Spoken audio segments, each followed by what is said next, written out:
प्रतिदिन की चीजों में काम आते हैं। देखिए, यूएसडी मिल्क, छेना, पनीर, हर तरह की इंडियन ब्रेड, उन्होंने कहा कि रोटी जो है वो बड़ी इंपॉर्टेंट है, वो सबके लिए, उस पर कोई टैक्स नहीं होना चाहिए, इसको जीरो टैक्स की कैटेगरी में रखा गया है।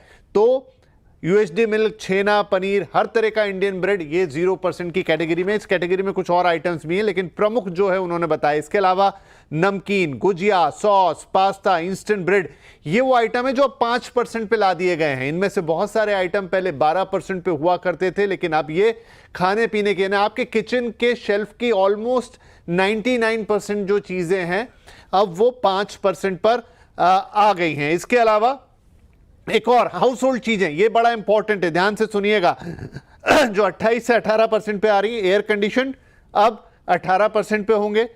32 इनसे बड़े टीवी और सभी प्रकार के टीवी। फिर वित्त मंत्री ने करेक्ट भी किया कि हर तरह का जो टीवी है वो अब 18% पे टैक्स होगा। डिश वॉशर हो गया वो 18% पर। 1200 सीसी से कम की कारें, बहुत सारी कारें इस कैटेगरी में आती हैं, वो 18% पर।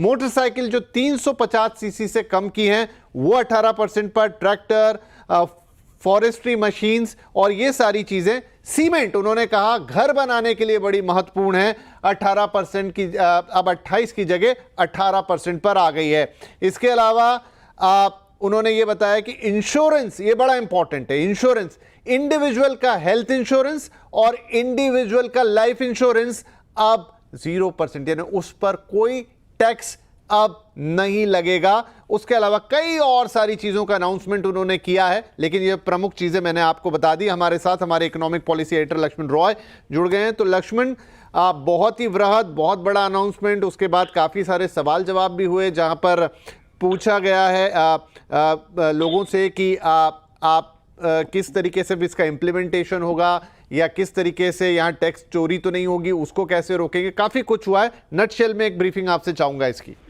देखिए, दरअसल जो सारी चीजें जीएसटी के काउंसिल के समक्ष रखा गया ग्रुप ऑफ मिनिस्टर्स की तरफ से, मोटे तौर पे उन सारी चीजों को यहाँ पे अप्रूव होता हुआ मिला हमें जीएसटी काउंसिल की बैठक में।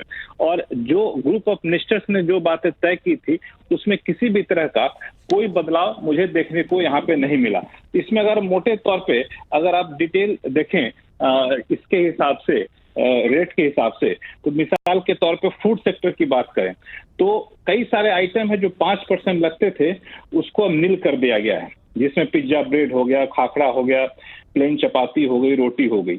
18% लगता था पराठे में, दूसरे इंडियन ब्रेड में, उसको नील कर दिया गया है, 0 कर दिया गया है।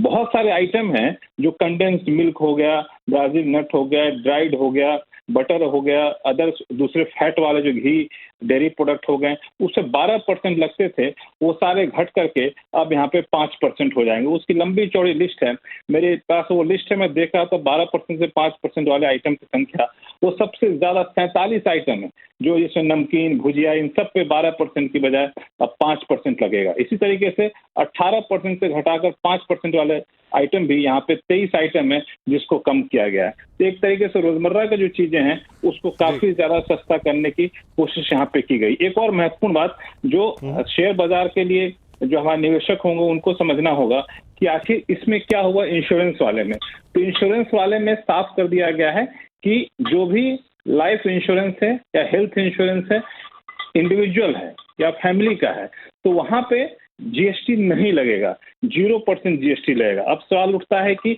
इनपुट टैक्स क्रेडिट का क्या होगा। इनपुट टैक्स क्रेडिट के मोर्चे पे साफ तौर से फाइनेंस मिनिस्टर ने कहा कि वो इनपुट टैक्स क्रेडिट के मामले में तो कुछ सफाई नहीं होगी, उनको नहीं मिलेगा, लेकिन इनपुट टैक्स क्रेडिट नहीं मिलने के बावजूद ये कंपनियां ग्राहकों को इसका फायदा देंगी, ये लगभग यहाँ पे साफ होता हुआ दिखा है। तो एक तरीके से इंश्योरेंस कंपनियों के लिए एक कह सकते हैं कि बहुत ही संतुलित फैसला, बहुत ही अच्छा फायदा का फैसला कहना थोड़ा सा जल्दी। इस पर एक क्विक रिव्यू में अनुज सर का ले लेता। अनुज सिंघल, सीएनबीसी आवाज के मैनेजिंग एडिटर, अब हमारे साथ जुड़ गए हैं। अनुज जी, अलग अलग सेक्टर्स के लिए बड़ी खबरें हैं। सबसे पहले क्योंकि इंश्योरेंस की बात हो रही थी, उस पर आपका टेक ले लेते हैं। बिल्कुल नहीं, देखिए विपिन जी, देखिए क्या है, इंश्योरेंस में आईटीसी मिलेगा या नहीं मिलेगा, आगे क्या होगा, ये मेरे ख्याल से थोड़ी सी टेक्निकल बातें हैं। इस समय जो लोगों को समझने की जरूरत है, जैसा कि मैं आपको पहले भी कह रहा था इस कदम को एक छोटा कदम बिल्कुल ना समझा जाए। ये जो 1990s में इकोनॉमिक रिफॉर्म्स हुए थे, मैं इसको उस तर्ज पर रखने की बात करूंगा। और देखिए, जब वो प्रेस ब्रीफिंग हो रही थी, उसमें भी जो बात निकल कर आ रही थी कि रेवेन्यू लॉस, और मुझे भी रेवेन्यू लॉस के शब्द से आपत्ति है। मैं आपके सवाल पर आऊंगा, लेकिन उससे पहले मैं अपना एक व्यू ओवरऑल देना चाह रहा था। तो ये जो रेवेन्यू लॉस की जो बात हो रही है ना, ये हम एक नोशनल बात कर रहे हैं। इकोनॉमी में कंप्लायंस, इकोनॉमी में बॉयंसी और इकोनॉमी में अगर बाकी सब चीजों का तड़का लगेगा, आप देखिएगा, इसको मैं कह रहा हूं, आप 6 से 8 महीने दीजिएगा। 6 से 8 महीने के बाद, इनिशियल इम्पैक्ट के बाद, आप देखिएगा जीएसटी के नंबर्स वापस रिकॉर्ड हाई हिट करना शुरू करेंगे, कोई कंजम्पशन उस हिसाब से आ जाएगी। अब मैं आता हूं आपके इंश्योरेंस वाले सवाल पर। देखिए, मैं एक चीज कहूंगा, कल सुबह सुबह एक आपको ब्रोकरेजेस का एक बहुत प्यारा नोट मिल जाएगा, जिसमें वो बता देंगे कि किन कंपनीज के ऊपर कितना इम्पैक्ट है। उसके बाद आई थिंक हम उसके ऊपर बेटर बात करेंगे। इंश्योरेंस वैसे भी अभी मार्केट के लिए इतना बड़ा सेक्टर नहीं है, यहाँ लिस्टेड स्टॉक्स हैं और काफी इम्पैक्ट होंगे वो, लेकिन मुझे लग रहा है कि ज्यादा फोकस जो है ना मार्केट का, वो रहेगा सीमेंट पर, वो रहेगा ऑटोज पर। देखिए, ऑटोज में थोड़ा डिसअपॉइंटमेंट है। मैं चाह रहा था कि सारे के सारे ऑटोज पर सेम चीज हो, लेकिन जो चीज हो रही है कि अब जैसे 350 सीसी से ऊपर की बाइक्स या 1200 सीसी से ऊपर की कारें, इन पर अभी भी जो हाई जीएसटी लगेगा, ये मुझे लग रहा है कि मार्केट के लिए थोड़ा सा नेगेटिव होगा। और कल मुझे हैरानी नहीं होगी अगर ऑटो स्टॉक्स में एक्चुअली कल भारी भरकम प्रॉफिट बुकिंग दिखाई दे, तो क्योंकि यहाँ पर जो एक फियर फैक्टर था वो एक तरीके से सॉर्ट ऑफ प्ले आउट हो रहा है। सीमेंट के लिए बहुत पॉजिटिव है, सीमेंट में एक प्योर क्लीन जीएसटी कट है, आई थिंक ये एक बहुत बड़ा पॉजिटिव होगा। इंश्योरेंस पर मैं थोड़ा सा वेट करूंगा, कल सुबह जो ब्रोकरेज नोट्स आएंगे उसके बाद आई थिंक हम एक बेटर व्यू ले पाएंगे। कंज्यूमर ड्यूरेबल पे क्विक आपसे व्यू ले लेता हूं। एयर कंडीशन सस्ता हो गया, all TVs now 18%, dish washer और कई सारी चीजें जो कि रोजमर्रा में आपके घर में काम आती है कंज्यूमर ड्यूरेबल के तौर पे, वो सब पे रिड्यूस हुआ है। यहाँ कुछ इम्पैक्ट? देखिए, यहाँ पे इम्पैक्ट है, ये स्टॉक्स ऑलरेडी काफी चल चुके हैं। लेकिन विपिन जी, देखिए, एक चीज समझ लीजिए, आई थिंक हम एक ऐसी स्टेज में आ गए हैं जहां पर मतलब ये एक लॉजिकल चीज थी। देखिए, जो रोजमर्रा की चीजें हैं, ये फ्रिज हुआ, भले ही वॉशिंग मशीन हुई, ड्रायर हुए, ये सब लग्जरी आइटम्स नहीं है। ये सब आज की डेट में किसी भी टीवी है, ये सब चीजें हैं, किसी भी एक नॉर्मल हाउस होल्ड के लिए ये एक आम रोजमर्रा की यूज करने वाली वस्तुएं हैं। तो उस तरीके से उन पर इतना ही जीएसटी लगना चाहिए। मैं तो ये कहूंगा कि उससे भी कम लगना चाहिए, बट चलिए ठीक है, शुरुआत तो हुई कम से कम। और एक चीज जो बात बहुत इंपॉर्टेंट कही कि ये सिर्फ रेट रैशनलाइजेशन नहीं है, ये एक नए रिफॉर्म्स की शुरुआत है। आई थिंक मैं एक और चीज विपिन जी मैं देख रहा था, हालांकि इतना वॉल्यूम नहीं होता है, लेकिन गिफ्ट निफ्टी मैं देख रहा था पिछले आधे घंटे में करीब 50 पॉइंट ऊपर आया है। अब देखना होगा आज कितनी रैली ऑलरेडी मार्केट प्राइसिंग करके जा चुका था यहाँ पर, और कितनी रैली अभी और होनी यहाँ पर बाकी है, ये थोड़ा सा देखना होगा। लेकिन फिंगर्स क्रॉस्ड, शायद ये वो ट्रिगर था जो मार्केट को चाहिए था। बस एक डिसअपॉइंटमेंट मैं कहूँगा ऑटोज को लेकर है थोड़ा सा, कल शायद स्पेशली अगर आप जो कंपनियां जिनके पास 350 सीसी से ज्यादा की बाइक्स हैं, जैसे कि आयशर मोटर्स या फिर 1200 सीसी से ऊपर की कारें हैं, चाहे वो M&M हो, Hyundai हो, इनमें से कुछ कंपनियों के लिए मुझे लग रहा है कि थोड़ा सा नेगेटिव होगा। लेकिन overall in scheme of larger scheme of things एक बहुत बड़ा पॉजिटिव। ठीक है, हमारे साथ MS मनी साहब भी जुड़ गए। मनी साहब, बहुत स्वागत है आपका, लगातार जीएसटी की इस कवरेज में आप हमारे साथ रहें। फाइनली वो अनाउंसमेंट आ गई जिसका हमें इंतजार था, आपका पहला रिएक्शन? मैं समझता हूं कि आज का जो दिन है ये काफी सिमिलर है जीएसटी की शुरुआत जब हुई थी जुलाई 1, 2017 में, जहां पर आपको याद होगा कि वो अनाउंसमेंट भी रात को 12 बजे हुई थी मिडनाइट सेशन ऑफ पार्लियामेंट में, और अभी 12 बजने में कुछ 40 मिनट बाकी हैं। तो सिग्निफिकेंट ये है कि ये जो डिसीजंस लिए गए हैं और ये मेजर डिसीजंस हैं, ये यूनानिमसली कंसेंट और कंसेंसस के साथ में लिए गए हैं स्टेट के साथ। और जो प्रतिक्रिया हम उम्मीद कर रहे थे 2 दिन की होगी, वो जब 1 दिन में समाप्त हो जाती है, ये इंडिकेट करती है कि जीएसटी का जो सिस्टम है वो एक सर्टेन लेवल ऑफ मैच्योरिटी में अभी आ चुका है। आपने देखा होगा कलेक्शंस भी काफी स्टेबल हो चुके हैं पिछले 6 महीने 12 महीने में।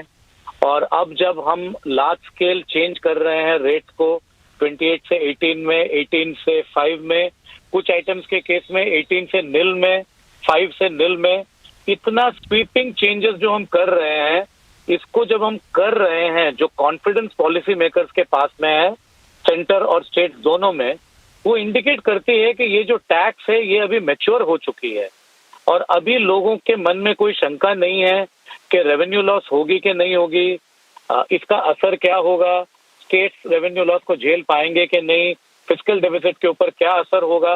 वो सारी चीजें और वो सारे कंसर्न डेफिनेटली वैलिड हैं, पर हम आज इस मैच्योरिटी लेवल पे पहुंच चुके हैं कि वो कंसर्न हमारे जीएसटी रिफॉर्म को अभी डिरेल नहीं कर सकते हैं। उन शंकाओं की वजह से हम जो जीएसटी को गुड एंड सिंपल टैक्स बनाना चाहते हैं, आज हमने शायद इसको जेन्युइनली सिंपल टैक्स बना दिया है इन चेंजेस के बाद में।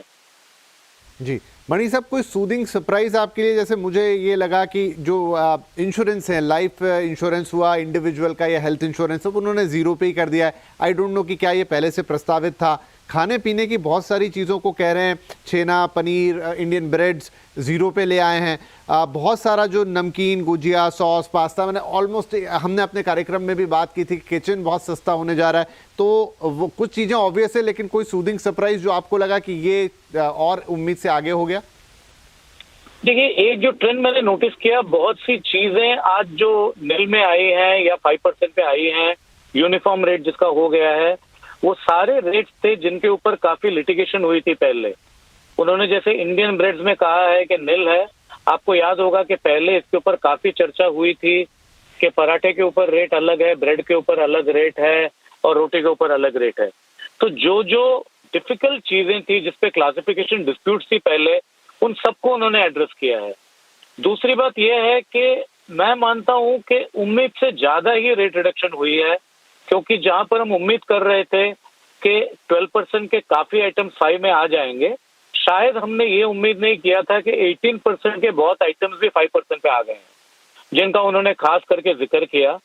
अब 18% से 5% में अगर रेट्स आ जाते हैं तो ये दो चीज इंडिकेट करती हैं।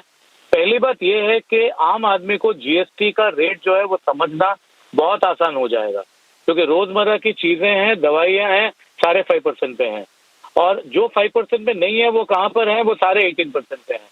तो अंडरस्टैंडिंग के पर्सपेक्टिव से भी कंज्यूमर के तरफ से बहुत सिंपल हो गया है, इसलिए मैंने कहा कि अब ये जेन्युइनली सिंपल टैक्स बन गया है। जी, genuinely simple tax. Okay Mani साहब, रहिएगा हमारे साथ। आलोक प्रियदर्शी जो ऑन ग्राउंड ही हैं और अभी उस कॉन्फ्रेंस में से बाहर आए हैं जो निर्मला सीतारमण ने ली, वित्त मंत्री ने हमारी। आलोक, वहाँ पर बड़े अनाउंसमेंट तो हुए, लेकिन उसके बाद भी आप लोगों ने काफ़ी सवाल जवाब किए, खास तौर पे जो टैक्स का इम्प्लीमेंटेशन है, जो पास ऑन है, उस पर आपने भी सवाल पूछा कि वो पूरा मैकेनिज्म का क्या है, वो उसको कैसे हैंडल करेंगे, उसके बारे में हमें बताइए। बिल्कुल, देखिए, जब सवाल पूछा गया है कि ये बड़ा फैसला है, आम लोगों किसी के हितों से जुड़ा हुआ है, लेकिन ऐसा देखा गया है कि कंपनियां जो बेनिफिट है उसको पास ऑन नहीं करती हैं, तो ऐसे में क्या मैकेनिज्म है? तो इस सवाल का जवाब रेवेन्यू सेक्रेटरी अरविंद श्रीवास्तव ने दिया और कहा कि हमने जब पहले भी देखा है, इंसिडेंट्स आए हैं, तो बहुत ज़्यादा ऐसे मामले नहीं आए थे पिछली बार जब जीएसटी 2017 में लागू हुआ था। और रही बात दूसरी, तो मार्केट फोर्सेस इसमें काम करेंगे। मार्केट फोर्सेस ये बाध्य करेंगे कंपनियों को कि वो अपने जो रेट कट का बेनिफिट है वो ग्राहकों को दें। और तीसरा नंबर कि जो हमारे फील्ड फॉर्मेशन है, सीबीआईसी के अधिकारी है, ऑन ग्राउंड है, वो भी इस मामले को देखेंगे कि कहीं कोई ऐसी बात तो नहीं है कि कंपनी जो रेट कटौती का फायदा है वो ग्राहकों को नहीं पहुंचा रही है। तो फिलहाल सरकार को इस बात की पूरी उम्मीद है और कंपनियों पर भी भरोसा है कि वो इस रेट कटौती का फायदा आम लोगों तक जरूर पहुंचाएंगे। रही बात, बहुत सारे ऐसे आइटम्स हैं जो अभी ट्रांजिशन में है, जिसमें अभी तक 22 सितंबर से जब रेट लागू होगा, उसके पहले जो लोगों के पास, डीलर के पास डिलीवरी माल पड़े हुए हैं, उसका क्या होगा? तो उन्होंने यही कहा कि इसके लिए हमने मैकेनिज्म निकाला है और धीरे धीरे जैसे जैसे नोटिफिकेशन आएगा उसको लागू किया जाएगा और इस जो 22 नवंबर की डेट, जो कट ऑफ डेट रखी गई है, 22 नवंबर से सारे फैसले लागू हो जाएंगे। तो ऐसे में ये जो रेट ट्रांजिशन भी धीरे धीरे आराम से हो जाएगा। उसके लिए अभी FAQs वगैरह और ये तमाम जो डिटेल्स हैं वो संबंधित मंत्रालय जारी करेंगे। तो ये एक्सप्लेनेशन था रेवेन्यू सेक्रेटरी की तरफ से, और वित्त मंत्री ने भी इस मुद्दे पर ये कहा कि डिमांड काफ़ी बढ़ने वाला है, लिहाजा जो लॉसेस की बात बार बार की जा रही है, राज्यों के लॉसेस की बात या सेंटर के लॉसेस की बात, तो लॉस दोनों का है, लेकिन उन्हें उम्मीद है कि जिस तरह से डिमांड बूस्ट होगा, बुयांसी आएगी, तो ये जो रेवेन्यू लॉस जिसकी बात की जा रही है वो हम कंपनसेट कर पाएंगे, उसको हम पूरा कर पाएंगे। जी लक्ष्मण, ये बताएं मुझे कि ये तो एक वो साइड हो गई जहां लोगों को राहत देने की, लेकिन बहुत बड़ा साइड है MSME है, हमारी बाकी इंडस्ट्रीज हैं, और वो GST कंप्लायंसेस को लेकर भी बहुत कुछ उम्मीद लगाए हुए थे कि वहां पर एक जो ईज ऑफ डूइंग बिजनेस आएगा, ईज ऑफ लाइफ आएगी, ईज ऑफ लाइवलीहुड उस हिसाब से आएगा। उसमें कितने एक्सपेक्टेशन पूरे होते हुए दिख रहे हैं?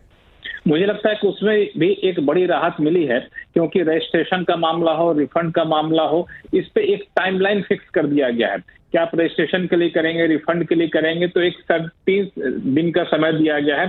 3 दिन के भीतर आपके एप्लीकेशन को प्रोसेस कर लिया जाएगा। वो सारा कुछ सिस्टम ड्रिवन होगा, उसमें अधिकारियों की बहुत ज्यादा विवेकाधिकार नहीं चल पाएगा।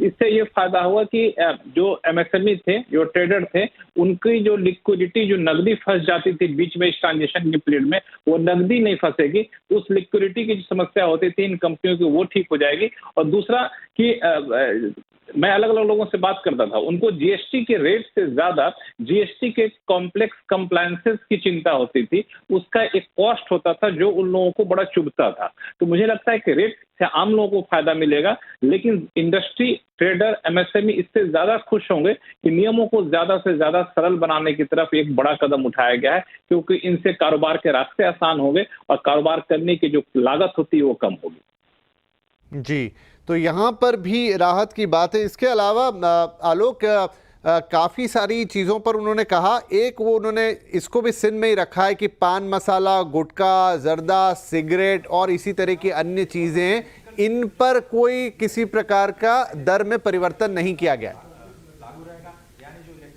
बिल्कुल, देखिए ये साफ तौर पे कहा गया कि राज्यों का जब तक कि कर्ज जो राज्य ने बोरो किया है वो जब तक चुक नहीं जाता, तब तक ये पान मसाला, तंबाकू जैसे जो आइटम है, इस पर जो 28% प्लस जो सेस लगता है वो एज इट इज़ जारी रहेगा, और इसके बाद भी उस पर जो दरें हैं वो उतना ही टैक्स इम्प्लीकेशन होगा। लेकिन एडिशनल लेवी जैसी कोई बात इस पूरी GST काउंसिल में चर्चा में नहीं आई है। तो लिहाजा इन तभी तंबाकू और सिगरेट जैसे आइटमों को छोड़कर बाकी जो आइटम 40% में जाएंगे उस पर कोई एडिशनल लेवी नहीं लगेगी। ये बड़ी एक तरह से कहें, बड़ी ही एक तरह से क्रांतिकारी और बड़ी बात है, क्योंकि कई सारे ऐसी चीज़ें थी जिस पर 40% से ज़्यादा GST लगता था। जैसे अभी अगर हम कार की बात करें, जो बड़ी कारें थी उस पर भी 47-48% के करीब GST लगता था, और भी बहुत सारे आइटम थे जिस पर 40% से कहीं ज़्यादा GST लगता था। लेकिन एक बार अगर राज्यों का जो कर्ज है वो चुक जाता है, जो कि अमूमन अंदाजा लगाया जा रहा है कि अक्टूबर महीने तक राज्य का कर्जा पूरा खत्म हो जाएगा, उसके बाद 40% के रेट में जो भी आइटम आएंगे उस पर कोई भी एडिशनल ड्यूटी या एडिशनल कोई सेस नहीं लगेगा। लक्ष्मण जी, अब एक बहुत अहम सवाल, और ये सवाल मुझे याद आया कि जब GST आ रहा था उस वक्त भी निकल कर आया था, और वो सवाल ये कि 22 सितंबर से इसको लागू होना है। बहुत सारा आइटम इस समय बाजार में होगा A to Z, उन सब के ऊपर कीमतें प्रिंट हैं, उन सब के ऊपर कीमतें छपी हुई हैं, अब नए रेट आ गए हैं। तो वो सारी एक्सरसाइज क्या इतने, आज हम 3 तारीख पे बैठे हुए हैं और कुछ ही देर में 4 हो जाएगी, क्या वो सब इतनी जल्दी हो जाएगा? और नहीं होगा तो फिर वो कैसे मैनेज किया जाएगा? कब खरीदा जाए चीज़ों को, और फिर उसमें कैसे कैलकुलेशन निकाला जाएगा कि ये चीज़ अब इतने की मिल रही है? देखिए, इसके लिए एक बहुत ही अच्छा सवाल है, क्योंकि हम लोग अभी शो डिस्कस भी कर रहे थे तो उसमें कई लोगों ने आपत्ति उठाई थी, ये एक समस्या उठाई थी। तो बताऊं कि यहाँ पे GST डिपार्टमेंट की तरफ से, जिसको CBIC डिपार्टमेंट कहते हैं या फिर कह लें वित्त मंत्रालय, उनकी तरफ से एक FAQ जारी किया गया है। उस FAQ के जिनको ये समस्या है, दुविधा है, वो उस FAQ के पॉइंट नंबर 4 पे चले जाएं। उस पॉइंट नंबर 4 पे जाएंगे तो 2 सेक्शन में उसको डिफाइन किया गया है। उसमें सेक्शन 14A1 CGST एक्ट का हवाला दिया गया है। उसमें कहा गया है कि अगर आपने सामान पहले परचेज कर लिया, रॉ मटेरियल पहले परचेज कर लिया, बायर से पहले परचेज कर, डिस्ट्रीब्यूटर ने अपने पास रख लिया और फिर आगे जब तक करे तब तक GST का रेट बदल गया तो क्या होगा। तो यहाँ पे कहा गया है कि पेमेंट जो आप रिसीव करते हैं या फिर इनवॉइस, फाइनल इनवॉइस जो आप जारी करते हैं, उस फाइनल इनवॉइस के तारीख से उसके GST का रेट एप्लीकेबल होगा। तो ये एक अपने आप में बहुत बड़ी सफाई है कि आपको जो है किस दिन आपको पेमेंट मिलता है उसको आपको देखना पड़ेगा, और अगर ये पेमेंट आपने GST रेट में बदलाव होने से पहले कर दिया है तब आपको जो है सो उस तारीख के आधार पर लागू होगा। मान लिया जाए आपको पेमेंट मिल रहा है 22 तारीख के बाद फाइनल, या 22 तारीख को पेमेंट मिला, 22 सितंबर जो GST लागू होने की तारीख है, तब वो नई तारीख से आपको सारे पेमेंट, सारे टैक्स के कैलकुलेशन होगा, टैक्स की देनदारी बनेगी। लेकिन अगर उससे पहले फाइनल पेमेंट मिल जाता है तब आपको टैक्स की देनदारी जो है सो उस दिन के मिलेगी जिस दिन फाइनल टैक्स का पेमेंट होता है, आपकी कीमत का पेमेंट होता है। तो ये एक सफाई GST डिपार्टमेंट की तरफ से FAQs में जारी किया गया। FAQs नंबर 4 अगर कोई देखना भी चाहे तो वहाँ पे वित्त मंत्रालय की वेबसाइट पे, CBRC की वेबसाइट पे भी जाके देख सकते हैं। जी बिल्कुल। चलिए, तो ये एक थोड़ी क्लैरिटी यहाँ पे आ गई कि कैसे ये होगा। बाकायदा उसके लिए FAQs जारी किया गया है जो लक्ष्मण बता रहे हैं, तो बाकी लोग भी जाके उसको देख सकते हैं और थोड़ा जैसे जैसे वक्त आगे बढ़ेगा उस पर और क्लैरिटी आएगी, क्योंकि ऑलरेडी एक एक्सरसाइज हमने जब GST लागू हुआ था तब इस तरह की थी। तो वेलकम बैक। GST सुधार ग्रोथ को फुल रफ्तार, और वो आज बड़ा दिन है लगभग उसी तरीके का जैसे जब भारत में GST लागू हुआ था। आज उस रिफॉर्म का एक बड़ा दूसरा चरण 2.0, जब GST रैशनलाइजेशन, यानी अब सिर्फ 2 स्लैब होंगे देश के अंदर GST के, एक 18% और दूसरा 5% का। कुछ चीज़ें ज़रूर 40% पे रहेंगी और बहुत सारी चीज़ों को शून्य पे डाला गया है। रेट लगातार आपके सामने आ रहे हैं। कुछ देर पहले वित्त मंत्री निर्मला सीतारमण ने बाकायदा प्रेस कॉन्फ्रेंस करके इसका ऐलान किया और सर्वसम्मति से सभी राज्यों ने मिलकर जो GST काउंसिल है उसमें इसकी सहमति दी। हम लगातार इस पर, हमारा मेगा कवरेज जारी है। चलते हैं एक बार फिर से। तो आलोक, मुझे ये बताएं कि वहां पर एक तो लिस्ट मैडम ने पढ़ी, निर्मला सीतारमण जी ने, जिसमें कुछ मेजर आइटम्स उन्होंने बता दिए, लेकिन आपके पास जरूर वहां पर और डिटेलिंग आई होगी जिसमें कुछ और भी आइटम्स होंगे। तो अगर कुछ ऐसे प्रमुख आइटम हैं जो हमसे छूट रहे हैं तो आप वो हमें प्लीज बताएं कि क्या क्या चीजें, खासतौर पे हाउस होल्ड हो गई, आपके किचन का सामान हो गया, या आपके जीवन के रोजमर्रा से जुड़ी हुई ऐसी मेजर चीजें जो अब सस्ती होने जा रही हैं या पहले बड़े स्लैब से छोटे में आ रही हैं। बिल्कुल, देखिए, ये अभी तक जो ग्रुप ऑफ मिनिस्टर्स के जो रिकमेंडेशंस थे और उसके बाद वित्त मंत्रालय की तरफ से जो प्रस्ताव आए, इन सब में एक ही बात थी कि जितने भी एसेंशियल आइटम होंगे, मेडिसिन्स होंगी, मेडिकल इक्विपमेंट्स होंगे, वो सब 5% में रहेंगे। तो आपको मेडिसिन्स और जो मेडिकल इक्विपमेंट है, जैसे वो थर्मामीटर होता है, ऑक्सीजन्स होते हैं, इस तरह की चीज़ें जो होती हैं, ग्लूकोज मीटर वगैरह, ये सब 5% में रहेंगी। लाइफ इंश्योरेंस और हेल्थ इंश्योरेंस पर तो आपने सुना ही कि एग्जाम्प्ट ही हो गया है। रही बात और कई सारे आइटम, जैसे खाने पीने के आइटम में बहुत सारे आइटम्स ऐसे 12% में थे और 18% में थे जो कि पैक्ड थे, लेकिन एक रूल था, एक तरह से नियम था कि जो भी पैक्ड आइटम होंगे वो 5% में होंगे। उसी को आधार बनाते हुए तमाम जितने भी चीज़ें, चाहे वो मलाबार पराठा हो जो कि 18% में होता था, या फिर कोई ऐसे घी, दूध, बटर जो पैक्ड आइटम होते थे जो 12% में होते थे, वो सभी के सभी 5% में आ गए हैं। ये अपने आप में एक बड़ा, एक तरह से क्लासिफिकेशन है कि तमाम खाने पीने के आइटम, एसेंशियल आइटम, ये सभी 5% में रहेंगे। और ख़ासतौर से जो एजुकेशनल आइटम है, चाहे वो मैप हो, चाहे वो नोटबुक हो, कॉपीज हों, ये सब भी 5% में डाला गया है। और इरेजर, जो रबर इरेजर बच्चों का होता था, उसको नील कर दिया गया है, यानी कि एग्जाम्प्ट कर दिया गया है, उस पर जीरो GST लगेगा। तो इस तरह की एक पहले से ही फोर पिलर पर वित्त मंत्रालय की तरफ से प्रपोजल आया था, और बिल्कुल उसी के अकॉर्डिंग जिस तरह से ग्रुप ऑफ मिनिस्टर्स ने रिकमेंड किया, बिल्कुल सारे फैसले उसी हिसाब से हुए हैं। चाहे वो कारों को सस्ता करने को लेकर हो, कार भी आपने जैसे देखा 28% से 12% पे आ गए छोटी कारें, मोटरसाइकिल 350 सीसी से भी छोटे कम में आ गए, इलेक्ट्रॉनिक्स आइटम आ गए, सौंदर्य प्रसाधन, शैम्पू, हेयर ऑयल, तमाम चीज़ें, ये सब घटकर 5% पे आ गई। तो इसी तरह का पूरा एक, अब आप किसी को भी हम कहें कि GST समझना है तो सीधे सीधे वो समझ ले कि एसेंशियल आइटम कौन से हैं, एक तरह से थोड़ा सा मिड सेगमेंट के आइटम कौन से हैं, और लग्जरी आइटम और सिन गुड्स कौन से हैं। उसको इस क्लासिफिकेशन करने में अब ज़्यादा एक तरह से कहें ज़्यादा दिमाग लगाने की दिक्कत नहीं आएगी। और साथ ही साथ जो जितने भी मामले AAR में जो अपीलेट अथॉरिटी वगैरह में फंसते थे वो भी अब बहुत ज़्यादा वहाँ दिक्कतें नहीं आएंगी। तो कुल मिला के बहुत ही एक तरह से क्लासिफिकेशन को आसान कर दिया गया है GST काउंसिल की बैठक में, जिस तरह का ये फैसला लिया गया है। जी लक्ष्मण, एक और चीज़ है कि ये GST काउंसिल की बैठक 2 दिन चलने वाली थी। आज एक समय ऐसा था कि ये लगा कि ये बैठक कितनी चलेगी नहीं चलेगी या कल पे चली जाएगी, लेकिन फिर ये हुआ कि आज ही सब कुछ हो गया, एक मेजर अनाउंसमेंट आ गई और अब कल कोई बैठक नहीं होने वाली है। क्या यह बात ठीक है? मतलब कल अब किसी बैठक की ज़रूरत नहीं है? मुझे नहीं लगता कि अब किसी बैठक की ज़रूरत है, क्योंकि जितनी भी चीज़ें थी, चाहे GST रेट रैशनलाइजेशन की हो, चाहे GST के सिंप्लीफिकेशन की हो, या फिर सेस का मुद्दा हो, सारे मुद्दों पर यहाँ पे सहमति बन गई है, सारे मुद्दों पर अंतिम फैसला ले लिया गया है।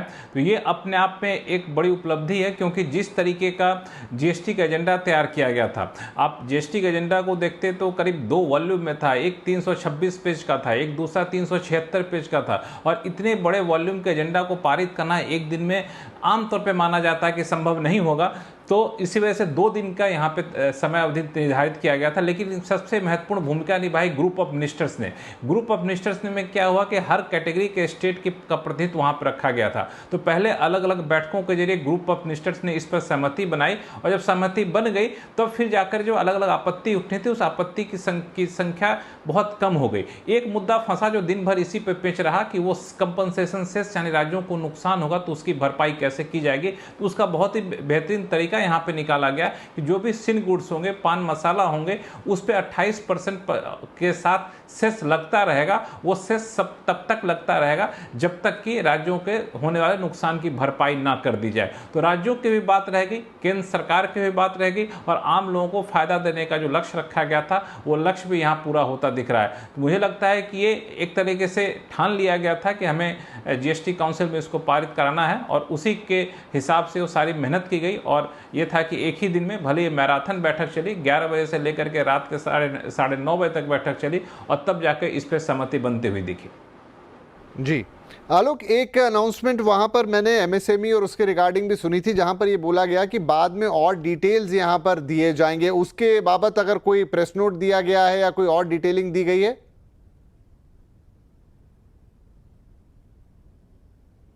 ने ईज ऑफ प्रोसेस रिफॉर्म किया है। प्रोसेस रिफॉर्म में यही उन्होंने बताया कि जो छोटे कारोबारी हैं 2.5 लाख रुपए महीने से जिनका टर्नओवर है, उनके लिए 3 दिन के अंदर रजिस्ट्रेशन की प्रक्रिया कर दी गई है रिस्क बेस्ड एनालिसिस के ऊपर। और इसके अलावा जो रिफंड है, रिफंड को भी 7 दिनों के अंदर, जो खासतौर से जो एक्सपोर्ट कारोबारी हैं उनका जो रिफंड है 90% रिफंड जो है 7 दिनों के अंदर आ जाएगा। तो इस तरह के जो आसानी है वो कारोबारियों के लिए, खासतौर से MSME के लिए किए गए हैं, ताकि MSME को जो ये खास तौर से जो परेशानियां होती थी, रजिस्ट्रेशन की दिक्कतें होती थी, रिफंड की दिक्कतें होती थी, जैसे लक्ष्मण जी बता रहे थे, उसकी दिक्कतें ना हो। ये अपने आप में एक बड़ी राहत है MSME सेक्टर के लिए। और MSME सेक्टर को यकीनन खास तौर से जो लेबर इंसेंटिव सेक्टर्स हैं, ये तमाम जो चीज़ें जिस पर GST की दरों में कटौती की गई, चाहे वो टेक्सटाइल के आइटम हो, चाहे वो एग्री के आइटम हो, इस सब पे एक तरह से कहें MSME को बड़ी राहत मिलती हुई दिखाई देगी।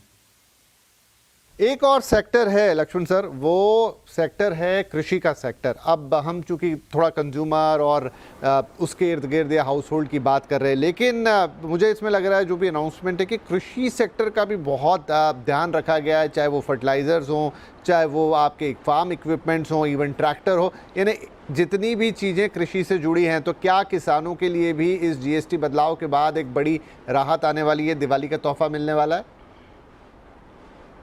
बिल्कुल, दरअसल कृषि से जुड़े हुए जितने भी सेगमेंट है, सबसे पहले आप शुरुआत करिए कि खेत में हल जोतने से लेकर के अब ट्रैक्टर का ज़माना है, ट्रैक्टर से हल जोता जाता है। तो जो खेत जोतने में, जुताई करने में, जो फार्मिंग में ट्रैक्टर का इस्तेमाल किया जाता है, वहाँ पे GST की दरें घटाई गई हैं। इतना ही नहीं, सिंचाई के लिए जो इरिगेशन पंप होते हैं, इरिगेशन के जो अलग अलग इक्विपमेंट होते हैं, उस पर GST या तो हटा दी गई है, कईयों पर GST की दरें काफ़ी ज़्यादा घटा दी गई हैं। साथ ही साथ फर्टिलाइज़र के, चुनिंदे फर्टिलाइजर के सेगमेंट पे GST की दरें काफ़ी ज़्यादा घटाई गई हैं, ताकि इनपुट टैक्स क्रेडिट लेने के बाद GST का बहुत ज़्यादा असर ना पड़े।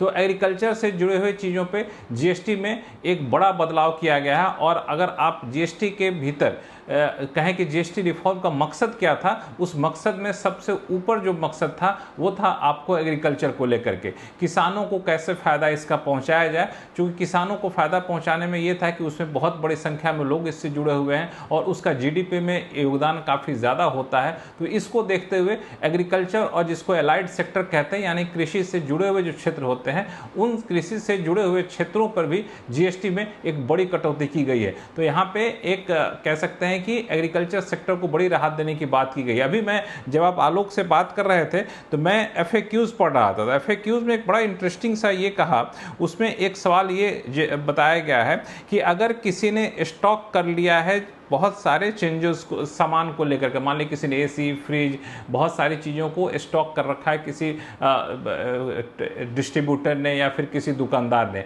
अब वो जब सामान बेचेगा, मान लिया जाए 22 तारीख या उसके बाद जब नया रेट अप्लाई होगा तब क्या होगा, तो उसमें साफ तौर से लिखा गया है कि जीएसटी सप्लाई पे लेवी किया जाता है, इसीलिए जिस दिन आप सामान बेचेंगे उस दिन का जो है रेट आप पर लागू होगा और इससे पहले आपने जो खरीदा वो भी उसी रेट के आधार पे आप आगे चल के पेमेंट करेंगे, उस हिसाब से जीएसटी लागू होगा। तो एक बड़ी सफाई यहाँ पर आती हुई दिखती। इसी तरह से ई-वे बिल हो, अल्ट्रा हाई टेम्परेचर मिल्क है, इन सब को लेकर के बहुत सारी सफाई यहाँ पर निकल करके आई है कि जो लोगों को या फिर ट्रांजिशन पीरियड में ट्रेडर को, डिस्ट्रीब्यूटर को, एमएसएमई को किसी भी तरह की दिक्कत ना हो, ये सुनिश्चित करने के लिए मुझे लगता है कि हर पहलू का ख्याल यहाँ पे रखा गया है। राइट। एक और चीज की आलोक, चूंकि आप वहां प्रेस कॉन्फ्रेंस में मौजूद थे, इंश्योरेंस पे हमने सुना कि all individual life insurance, all individual health insurance, उस पर तो जीरो कर दिया गया है, लेकिन जो बाकी और इंश्योरेंस पॉलिसीज होती, क्या उस पर कोई दर लगेगी या उस पर कोई डिटेलिंग है? बिल्कुल, देखिए, जिसको जो जीओएम के रिकमेंडेशन में नहीं था या जो वित्त मंत्रालय की तरफ से प्रपोजल आया था वो नहीं था, यकीनन वो बाकी 18% के दर पे ही बने रहेंगे, जैसे कि ग्रुप इंश्योरेंस बिजनेस की तरफ से या एम्प्लॉयज़ की तरफ से, एम्प्लॉयर की तरफ से दिया जाता है, वो सारे इंश्योरेंस अभी भी 18% पे ही रहेंगे। लेकिन जहाँ तक फैमिली फ्लोटर, यानी कि एक परिवार में कुछ लोगों के लिए जो एक कवर लिया जाता है या फिर इंडिविजुअल जो पॉलिसी ली जाती है हेल्थ इंश्योरेंस की, लाइफ इंश्योरेंस की, वहाँ पर जीएसटी को एग्जम्प्ट कर दिया गया है साथ, क्योंकि और इसके साथ साथ जो री इंश्योरेंस जो सर्विसेज होती है उसको भी एग्जम्प्ट कर दिया गया है, ताकि इससे जो इनपुट टैक्स क्रेडिट की दिक्कत है वो ना हो। क्योंकि बार बार कंपनियां यही कह रही थी कि इनपुट टैक्स क्रेडिट उन्हें मिलने में दिक्कत हुई, क्योंकि री इंश्योरेंस 12% पे है, अब 12% का स्लैब खत्म हो गया, तो लिहाजा वो अब बिल्कुल जीरो पर आ गया है, एग्जम्प्ट हो गया है। तो अब हेल्थ इंश्योरेंस में कोई दिक्कत नहीं रही, लेकिन बाकी जो इंश्योरेंस है फैमिली फ्लोटर या इंडिविजुअल पॉलिसी को छोड़ के सीनियर सिटीजन के लिए भी ये एग्जम्पशन लागू है, उसको छोड़ के बाकी सब पहले की ही तरह जिस रेट में थे, क्योंकि रेट ही अब 5% और 18% है, तो लिहाजा वो 18% पे ही बने रहेंगे। जी, चलिए, ये एक अच्छी क्लैरिटी है, लेकिन जिनके पास इंडिविजुअल लाइफ इंश्योरेंस और इंडिविजुअल हेल्थ इंश्योरेंस है वहां पे जरूर एक फायदे वाली बात नजर आ रही है। लक्ष्मण, अब इसे मैं थोड़ा इकोनॉमी के, हाँ जी बताइए। विपिन, एक चीज़ मैं सफाई कर दूं, चूँकि ऑटो पे लोगों का इंटरेस्ट काफ़ी ज़्यादा रहता है, तो यहाँ पे जितने भी तरह के छोटी गाड़ियाँ हैं, चाहे पेट्रोल की हो, एलपीजी की हो, सीएनजी की हो या फिर डीजल कारें हों, उन सबको छोटी कार की कैटेगरी माना गया है। उस पर जीएसटी की दरें 28% से घटा करके 18% किया गया है और उसकी शर्त ये रखी गई है कि चाहे आप पेट्रोल हो, एलपीजी हो, सीएनजी कार हो, अगर इंजन की कैपेसिटी 1200 सीसी तक है तो और उसकी लंबाई 4000 mm तक है तो तब आपको 18% देना पड़ेगा, 28% से घट करके। अगर वही डीजल कार है और इंजन की कैपेसिटी 1500 सीसी है और लेंथ 4000 मीटर तक है तो फिर आपको यही यहाँ पे 28 से 18% देना पड़ेगा। तो ये साफ किया गया है। लेकिन अगर 1500 सीसी से ज़्यादा की गाड़ी है और 4000 mm से ज़्यादा लंबी गाड़ी है तो फिर वहाँ के जीएसटी के रेट को बढ़ाने का फैसला लिया गया है, जो कि 40% का होगा, जिसमें एक्सयूवी हो जाएगा, मल्टी एमयूवी हो जाएगा, इस तरह की सारी गाड़ियों के एग्जाम्पल दिए गए हैं, जिसके ग्राउंड क्लियरेंस जो है सो वो 170 mm या उससे ज़्यादा हो, वो भी 40% जीएसटी होगा। लेकिन 40% जीएसटी में सेस नहीं लगेगा। इसका मतलब ये हुआ कि यहाँ भी कारें सस्ती होंगी, क्योंकि पहले सेस लगा करके इस कारों पे 47% का जीएसटी पूरा बढ़ता था, जीएसटी प्लस सेस। अब वो बगैर सेस का ये 40% होगा। यहाँ भी 47 से घट करके इफेक्टिव रेट 40% आता हुआ दिखेगा। ये बड़ी गाड़ियों की बात है। छोटी गाड़ियों को तो आपको बताया मैंने 28 से 18% यहाँ पर के होने की बात है। 3 व्हीलर जो है इसको जो है घटा दिया गया है 28% से 18% को लेकर के। इसमें कोई कैटेगरी नहीं रखी गई है, तो 3 व्हीलर भी यहाँ पे काफ़ी सस्ता होता हुआ आपको दिखेगा। जी बिल्कुल, तो ये बड़ा इंटरेस्टिंग सेगमेंट, क्योंकि ऑटो सेक्टर काफ़ी इंपॉर्टेंट रहता है 1200 सीसी से नीचे वाली गाड़ियों के लिए। तो अब मज़े क्योंकि वहाँ पर अब आपको 28 की जगह 18, हाँ, लेकिन उससे ऊपर की गाड़ी। वैसे एक सेगमेंट को शायद निराशा हो, जो अनुज जी भी बात कर रहे थे कि अब वो 1200 से लेके 1500 सेगमेंट सीसी और उससे नीचे 1800 तक भी बहुत सारी गाड़ियाँ आती हैं। वो शायद उनकी उम्मीद थोड़ी यहाँ पर धूमिल हुई होगी, लेकिन जो बड़ी गाड़ियाँ अब उस पर सिर्फ फ्लैट 40% है, उसके अलावा कोई एडिशनल चीजें वहां पर नहीं लगेंगी। Welcome back. जीएसटी पे ये खास पेशकश चल रही है। तो फाइनली अनाउंसमेंट हो गई कि देश में अब 2 ही जीएसटी की दरें होंगी, एक 18 और दूसरी 5%। इसके अलावा सिन गुड्स के लिए 40% और बहुत सारी चीज़ें अब 0 पर भी डाल दी गई हैं। तो क्विकली 2 अहम सवाल हैं जो लक्ष्मण जी और आलोक जी हमारे साथ बने हुए हैं। आलोक, एक अनाउंसमेंट वहाँ निर्मला जी ने जब वो कंज्यूमर गुड्स की बात कर रही थी, उन्होंने पहले कहा 32 इंच से बड़े टीवी, फिर उन्होंने कहा कि नहीं, ऑल टीवीज एट 18%। मैं थोड़ी क्लैरिटी चाहता हूं कि अब सभी टीवी देश में जो भी उपलब्ध हैं उस पर 18% जीएसटी लगेगा। हाँ बिल्कुल, उन्होंने खुद ही इस बात को क्लैरिफाई की। पहले 32 इंच की बात की थी, फिर उसके बाद उन्होंने कहा कि सभी तरह के टीवी पर जो जीएसटी की दर है 28% से घट के 18% आ जाएगा। तो ये टीवी, इलेक्ट्रॉनिक्स और इस तरह के तमाम आइटम्स जो कि एस्पिरेशनल गुड्स कहे जाते हैं, उनको सीधे तौर पर 28% से 18% पर लाने का फैसला किया गया है। जीएसटी काउंसिल में इस बात को लेकर सहमति बनी है। तो कुल मिलाकर टीवी देखने वाले लोग या फिर इलेक्ट्रॉनिक खरीदने वाले लोग जो भी इस बार जो फेस्टिवल सीजन आएगा, जाहिर सी बात है ये बड़े पैमाने पर खरीदे जाएंगे और इनकी डिमांड्स रहेगी। स्टॉक भी काफ़ी ज़्यादा पाइल अप करके रखा गया है। तो कुल मिलाकर जो टीवी हैं वो ज़रूर सस्ते होंगे इस फैसले के बाद। ठीक है, नाउ एक कंक्लूडिंग क्वेश्चन लक्ष्मण, और वो ये कि देखिए अभी 22 तारीख से इस फैसले को लागू होना है। सितंबर के बाद हम अगले 3rd क्वार्टर में वहाँ पर चले जाएंगे। ऑलरेडी जो टैक्स कट है उसका लाभ लोगों को मिल रहा है। अब ये जीएसटी से भी बहुत सारी चीज़ें सस्ती होंगी, तो डेफिनेटली एक अलग तरह की स्पेंडिंग आएगी मार्केट में। और ये पूरा सीज़न है टिल पूरा 3rd क्वार्टर आप दिसंबर तक पकड़े, तो वहाँ खूब शादी ब्याह त्यौहार सब कुछ होता है। तो क्या हम एक स्पाइक देखेंगे आगे चल के ग्रोथ में? जी बिल्कुल, दरअसल जितने भी आप जीडीपी के आंकड़े को देखेंगे तो वहाँ पे सबसे बड़ी चुनौती ये दिख रही थी कि डिमांड में एक स्थिरता या ठहराव सा आ गया था। चाहे अर्बन एरियाज़ के डिमांड हो या फिर ग्रामीण क्षेत्रों के डिमांड हो, तो उस डिमांड को कैसे पुश किया जाए वो सबसे बड़ी चुनौती थी। और चूंकि एक बार डिमांड पुश हो जाता है, डिमांड में मांग में बढ़ोतरी हो जाती है, तो अपने आप सारे आर्थिक गतिविधियाँ जोड़ पकड़ने लग जाती हैं, उसमें रफ्तार आ जाती है। तो जीएसटी में जो कटौती की गई उसका सबसे बड़ा और तात्कालिक फायदा ये हुआ कि डिमांड में अचानक से बहुत ज़्यादा बढ़ोतरी हो जाएगी, और वो मांग जब अचानक से बढ़ेगी तो उत्पादन क्षमता के 70% 60% की क्षमता पे अभी कंपनियां काम कर रही हैं, तो उनकी उत्पादन क्षमता अचानक से बढ़ जाएगी, वो अपने कैपेसिटी यूटिलाइजेशन को और ज़्यादा बढ़ा देंगे। तो डिमांड बढ़ेगी, कलेक्शन बढ़ेगा, कंपनियों में उत्पादन बढ़ेगा, तो एक पूरा जो इकोनॉमी की साइकिल है उस साइकिल में एक नई जान आ जाएगी। तो इसलिए जीएसटी रिफॉर्म को हम लोगों ने ग्रोथ रफ्तार का रिफॉर्म नाम दिया था कि रफ्तार को बढ़ाने वाला ये रिफॉर्म है। और ये पूरे मुझे लगता है कि आपको अगले क्वार्टर में ये सारी चीज़ें झलकनी शुरू हो जाएगी। जीडीपी, मैन्युफैक्चरिंग एक्टिविटी को लेकर के, सर्विस एक्टिविटी को लेकर के, या फिर कंजम्पशन एक्टिविटी को लेकर के। एक और सवाल कि क्या इससे शुरुआत में, क्योंकि एक एडजस्टमेंट हो रहा है, जीएसटी कलेक्शन शुरू में थोड़ा सा डिप करेगा और फिर उसके बाद वो पहले से भी ज़्यादा बड़े नंबर्स दिखाई देंगे? कैसे चलेगा ये?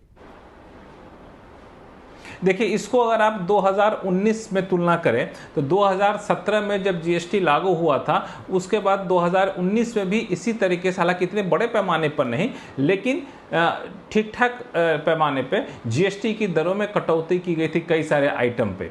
तो उसमें भी आप देखें तो तुरंत में कुछ एक आध महीने के भीतर ही जीएसटी कलेक्शन अचानक से काफ़ी ज़्यादा बढ़ गया था। हालांकि अलग बात है कि बाद में कोविड आ गया तो सारी चीज़ें ठहर सी गई, लेकिन ये जो डर था कि जीएसटी रेट कम होने से कलेक्शन कम हो जाता है, वो डर उस वक्त के उदाहरण को देख करके खत्म होता दिख रहा है। तो कलेक्शन में हो सकता है कि थोड़ा एक आध महीने, मुश्किल से एक आध महीने, चूंकि जो ट्रांजिशन पीरियड है 22 अप्रैल तक, 22 सितंबर तक, अभी से लेकर 22 सितंबर तक शायद यहाँ पे खरीदारी में एक ठहराव सा आए, लेकिन उसके बाद अचानक से जो पिक करेगा तो वो सितंबर के कलेक्शन में वो डिप शायद आपको देखने को मिले। हालांकि एक हफ्ता में फेस्टिव सीजन होगा तो वहाँ उसको मेकअप करने की कोशिश होगी, लेकिन अक्टूबर में जाकर के आपको वो जीएसटी के तहत कलेक्शन जो है उसमें अचानक से एक बड़ी बढ़ोतरी, बड़ा जंप देखने को मिल सकता है, जो नवंबर दिसंबर तक चलेगा, क्योंकि फेस्टिव सीजन इस बार लेट तक है और आपने जैसा बताया भी कि शादियों के सीजन भी शुरू हो जाते हैं। और दूसरी बात, जो इकोनॉमी के अपने जो फॉर्मूले होते हैं ये है कि एक बार अगर रफ्तार पकड़ लिया तो फिर वो डिमांड बननी शुरू हो जाती है, तो वो भी एक इसका बड़ा असर देखने को मिल सकता है जीएसटी की दरों में कटौती का। जी चलिए, बढ़िया है। तो एक अच्छा दिन आज का रहा। अंत में बढ़िया खबर आई जीएसटी के मोर्चे पर, और अब देश के अंदर 2 ही जीएसटी के स्लैब्स रह गए हैं, एक 18%, दूसरा 5%, यानी आपकी रोज़मर्रा की ज़िंदगी में अब काफ़ी, जिसे चीज़ों के दाम हैं वो काफ़ी कम होते हुए आपको महसूस होंगे। बहुत बहुत धन्यवाद लक्ष्मण आपका, आलोक आपका और आपकी पूरी टीम का। सुबह से लगातार आप लोगों ने जो कवरेज दी है जीएसटी की, और अब अगला दिन होने जा रहा है, रात की 12 बजने वाले हैं और आप हमारे साथ हैं, तो बहुत बहुत धन्यवाद। और लगातार सीएनबीसी आवाज़ पर अभी जीएसटी की बाकी डिटेलिंग्स हैं, उनकी भी कवरेज जारी रहेगी। कल सुबह मार्केट्स ओपनिंग के समय ज़रूर जुड़िएगा हमारे साथ, क्योंकि इसका एक बहुत बड़ा इम्पैक्ट मार्केट पर भी आएगा। तो मार्केट में एंट्री लेने से पहले वो सारी बातें सुनना और जानना आपके लिए ज़रूरी है। तो फिलहाल हमारी इस खास पेशकश में इतना ही, लेकिन सीएनबीसी आवाज़ पर लगातार जीएसटी से जुड़े इस महा कवरेज की ताज़ा रिपोर्टिंग, अपडेटेड रिपोर्टिंग जारी है और आपको हर चीज़ की टोटल जानकारी मिल रही है। फिलहाल मैं आपसे इजाज़त ले रहा हूं यहां पर, लेकिन खबरें लगातार जारी रहेंगी। नमस्कार, शुभ रात्रि।